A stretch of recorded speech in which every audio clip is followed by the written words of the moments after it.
Hi friends, please subscribe to Amravati Media and press the bell icon for more latest updates.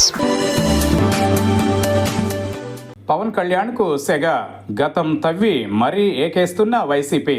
Janasena అధినేత పవన్ కళ్యాణ్ కూటమి ధర్మాన్ని ఖచ్చితంగా పాటిస్తున్నారు. ఆయన ఒక మాట అంటే అందుకు గతంలో పవన్ చేసిన వ్యాఖ్యలను వీడియోలతో సహా విడుదల చేస్తూ పవన్ కళ్యాణ్ నైజం ఇది అని వైసీపీ నేతలు వీడియోతో సహా చూపుతున్నారు. ఆయన టీడీపీకి ఏదైనా సమస్య వస్తే వెంటనే అలర్ట్ అయి మీడియా ముందుకో మరొక ప్రకటన చేసి ఖండనలు విమర్శలు చేస్తారన్న విమర్శలు ఎప్పటి నుంచో వినిపిస్తున్నాయి.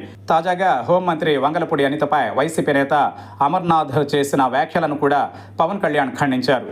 ఇది మహిళా సమాజాన్ని అవమానించడమేనని పవన్ కళ్యాణ్ చెప్పడంపై ఇప్పుడు సోషల్ మీడియాలో పెద్ద ఎత్తున ట్రోల్ చేస్తున్నారు.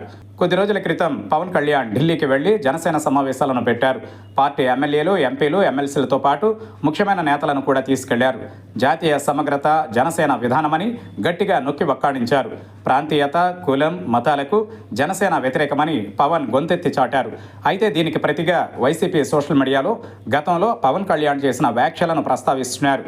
తూర్పుగోదావరి సభలో 2014కు ముందు ఉత్తరాంధ్ర నాయకత్వం దక్షిణాది రాష్ట్రాలకు అన్యాయం చేస్తోందని, అందుకే ఉత్తరాది నుంచి మనల్ని మనం రక్షించుకోవాలన్న పవన్ పిలుపునిచ్చిన వీడియోను షేర్ చేసి సోషల్ మీడియాలో వైరల్ చేస్తున్నారు. వంగలపూడి అనితపై అమర్నాథ్ చేసిన వ్యాఖ్యలను జనసేన మంత్రులు ఖండించవచ్చు. అయితే పవన్ కళ్యాణ్ ఆ వ్యాఖ్యలను ఖండించడంతో గతంలో పవన్ వైసీపీ నేతలపై చేసిన వ్యాఖ్యలతో పాటు టీడీపీ నేతలు తన తల్లిని దూషించిన విషయం పవన్ ఆవేశంగా చెప్పిన వీడియోలను కూడా షేర్ చేస్తున్నారు.